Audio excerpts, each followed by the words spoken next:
Bonjour Marie-Pierre Vieux. Bonjour Pablo. Merci d'avoir accepté notre invitation. Vous êtes directrice des éditions Arcane 17 et membre de la direction du Parti communiste français. Vous êtes aussi ancienne députée européenne. Alors vous organisez ce week-end la deuxième édition de Refugees Welcome Bienvenue Plavengout. Ça se passe à Tarbes en partenariat notamment avec la revue Regard. Pourquoi est-ce que vous organisez ces rencontres? Pourquoi c'est important d'ailleurs d'organiser ces rencontres en région et pas à Paris? Il y a une solution locale à l'accueil des migrants?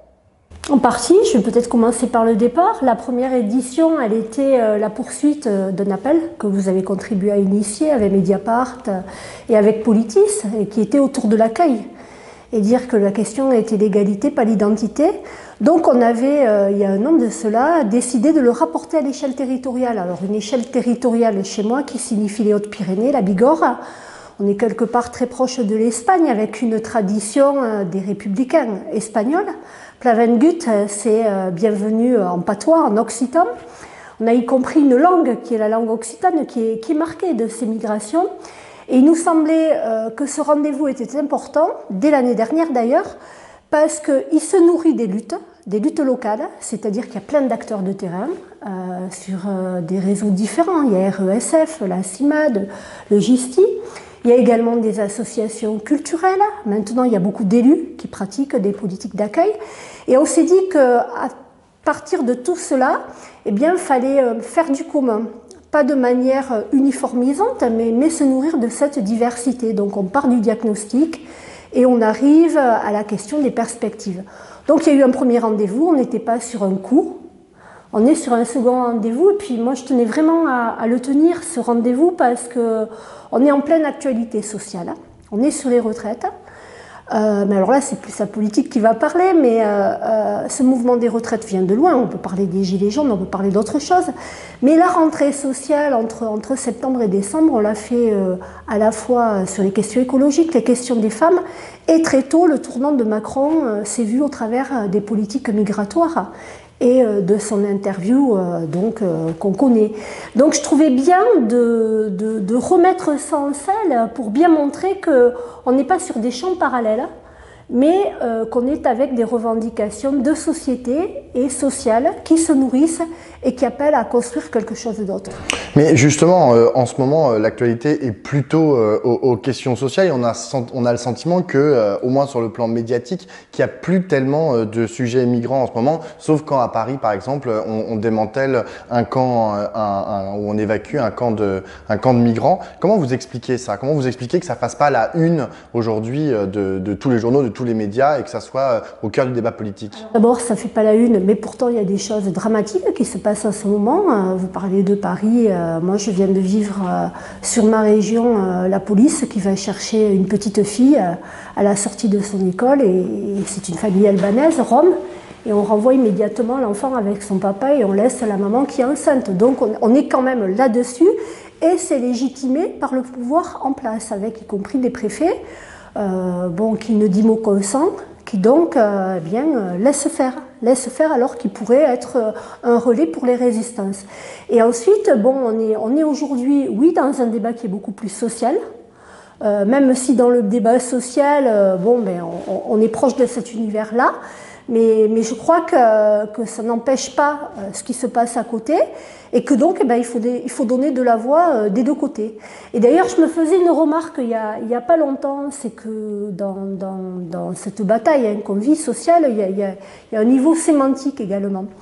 Et je me suis dit que le mot lutte aujourd'hui est très stigmatisé par le pouvoir en place. Et le mot radical et radicalité et radicalisme est très stigmatisé, y compris parfois avec des vases communicants pour faire des amalgames qu'on n'a pas à faire. Et donc, je crois qu'il faut remettre les choses à leur place. Donc, il y a des manifestations, il y a des cheminots en lutte. À d'autres époques, dans mon département, les cheminots en lutte, c'était ceux qui allaient aider les républicains espagnols. Donc, vous voyez, les univers sont proches. Et samedi, ces gens-là convergeront également pour tendre la main aux migrants. Alors, vous avez aussi été députée européenne, comme on l'a dit tout à l'heure, entre 2017 et 2019. C'est d'ailleurs à ce titre que vous aviez lancé la première édition de l'événement Refugees Welcome. Qu'est-ce que vous retenez de l'action de l'Union européenne en matière migratoire, et quand on voit ce qui se passe à la fois Porte de la Chapelle ou sur l'île de Lesbos en Grèce, qu'est-ce que vous diriez que peut l'Europe ? Bon, Marie-Christine Vergier en parlerait mieux que moi, mais de toute manière, on est dans un moment où en Europe, comme en France d'ailleurs, on veut économiser sur la dépense publique, on veut développer des politiques rémunératrices, et dans cet univers de crise, plutôt que parler redistribution des richesses, eh bien, on préfère stigmatiser les autres. Donc les migrants sont devenus des ennemis, au même titre que d'autres. Donc on est quand même sur des politiques Frontex, de sécurisation des frontières, de mise en concurrence et d'enfermement des migrants. On est également sur, moi j'étais à la commission budget, donc sur des budgets qui font de plus en plus la part aux politiques autoritaires, aux politiques guerrières et donc justement aux politiques de sécurité aux frontières, et dans le même temps qui réduisent tout ce qui est social, mais également tout ce qui est facteur de mobilité positive, y compris qui vont jusqu'à réduire les budgets PAC avec ce qui est aujourd'hui la souveraineté alimentaire et la démocratie alimentaire. Donc on est quand même dans un monde de la mise en concurrence avec l'Europe, avec Trump, avec d'autres voix, et on voit bien la spirale dans laquelle on est. Donc oui, l'Europe c'est ça, en termes d'Union européenne. Et dans le même temps, eh bien, comme en France, il y a beaucoup de résistance, et l'échelle européenne m'a appris aussi qu'il y avait des mouvements sociaux qu'il méritait de faire converger. De ce point de vue-là, ça n'a pas complètement à voir avec le sujet, mais ce qui s'est passé le week-end dernier en Irlande me réjouit. Parce que le Sinn Féin, le beau score du Sinn Féin, qui ouvre à la fois une perspective de gauche radicale et à la fois qui s'est battu contre le Brexit, c'est-à-dire contre le repliement identitaire, eh bien pour moi c'est des valeurs et c'est des combats que je défends. Alors, comme je le disais, vous êtes toujours membre du comité de direction du Parti communiste français. À quoi il sert le PCF aujourd'hui? Parce que parfois, on le voit même sortir des radars des instituts de sondage. Du coup, il pèse encore, selon vous? Je crois que de tout temps, le Parti communiste, c'est d'abord un parti militant. Je crois que le réseau militant, il ne faut pas le dénigrer. Ensuite, il me semble que c'est un parti qui mieux que d'autres, a été l'avant-garde d'un certain nombre de combats et a permis de modifier les rapports sociaux. En venant à Paris, je lisais un article de Sylvia Zappi dans Le Monde et qui revenait sur l'apport du communisme municipal, par exemple, y compris sur l'intégration au bon sens du terme, c'est-à-dire faire valoir une identité municipale qui soit porteuse d'acquis sociaux sur le logement, mais également sur l'accès à la culture ou alors sur la participation. Bien, je crois que le Parti communiste, en tout cas moi j'attends que mon parti, ça soit ça aujourd'hui, qui continue à nourrir ce débat-là et qui continue à alimenter le débat de toute la gauche. Ensuite, sur le débat tactique, stratégie, poids électoral, je pense que remplir la première fonction permet de mieux appréhender la seconde. Alors justement, vous l'avez un peu dit, c'est bientôt les municipales, c'est d'ailleurs à mon avis un des sujets de Sylvia Zappi dans son article du Monde, et on sait que les communes restent, comme vous l'avez dit, un échelon territorial important pour le Parti communiste, où il a encore quelques bastions. Vous les sentez comment les élections à venir dans moins de 2 mois? Je les sens confuses, c'est-à-dire qu'on voit bien que Macron est contesté, on voit bien que ce n'est pas son terrain de prédilection. Contrairement à ce que je pensais au départ, il n'apparaît pas qu'il y ait une force obligatoire non plus d'extrême droite. Donc bref, il y a un champ pour la gauche au municipal. Par contre, ce champ, il est élaboré diversement, c'est-à-dire que pour se repérer, on a beaucoup de mal. On a à la fois des débats, me semble-t-il, du point de vue des programmes locaux qui sont assez intéressants.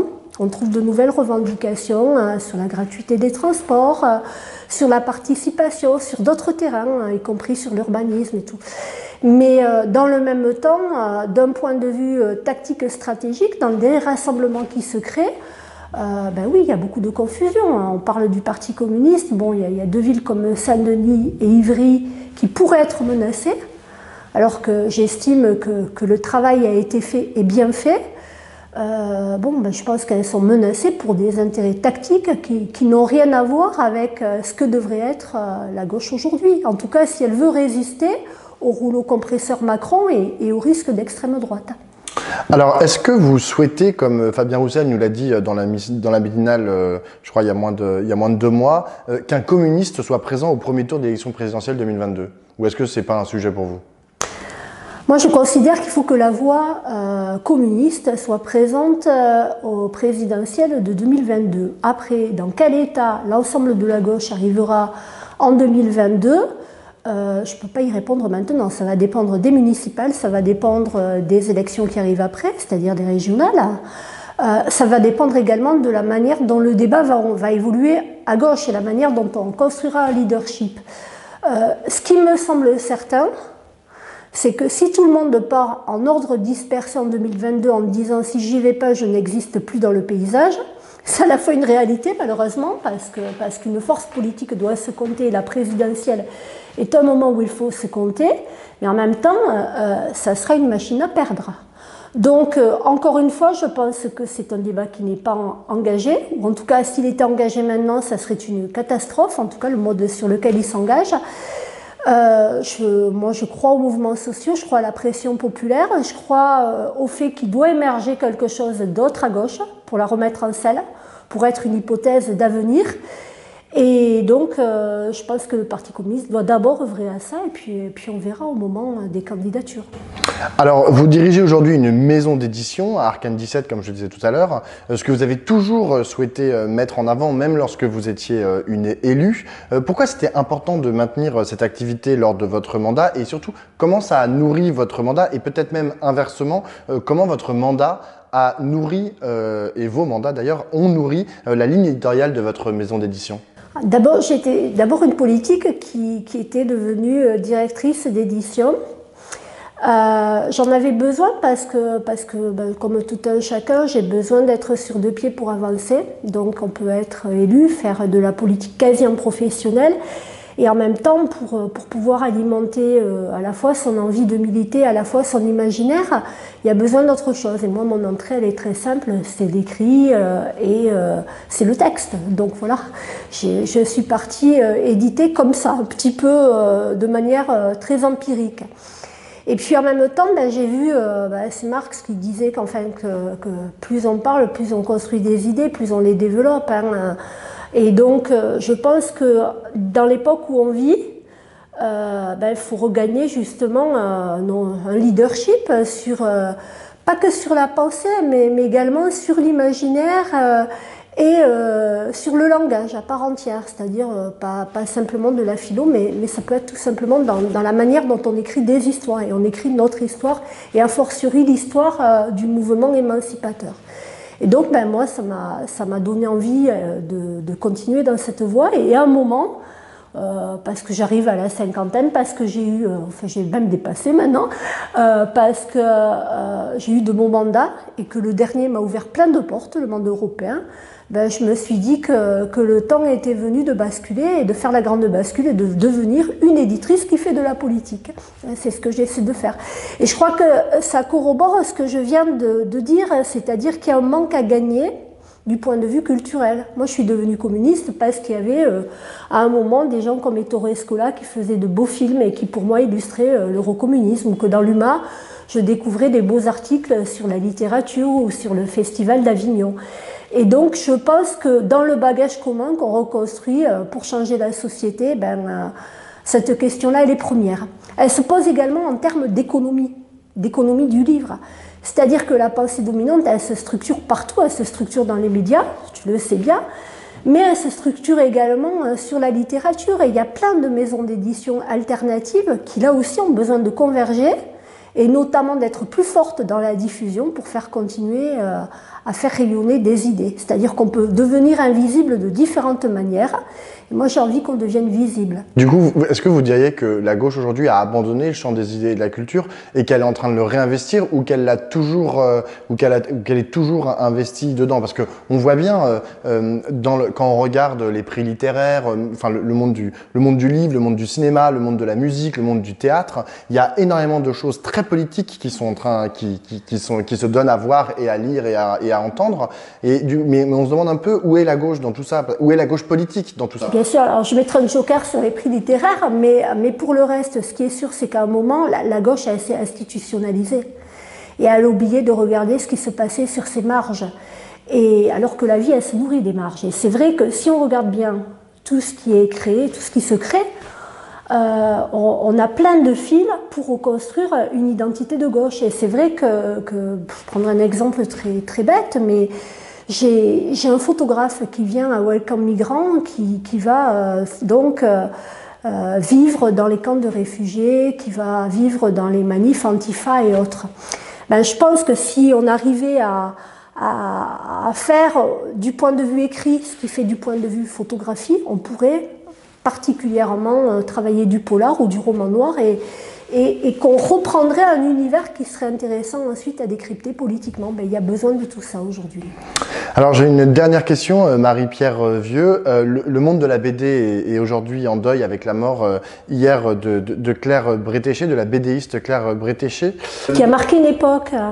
Oui, effectivement. À poser la question, c'est pas obligatoirement la mienne, mais qui a marqué une époque, oui. Voilà, et quand on voit ce qui s'est passé avec le festival au Festival d'Angoulême la semaine dernière avec Emmanuel Macron qui est venu et qui a pris le t-shirt dessiné par Jules avec le lapin éborgné, avec écrit en dessous LBD, est-ce que pour vous, par exemple, la BD est un support qui vous intéresse politiquement, notamment dans sa capacité à s'adresser à un public qui est parfois plus large que celui du roman ou de l'essai classique? Oui, parce qu'il y a l'entremise donc eh bien du dessin, on entre comme ça.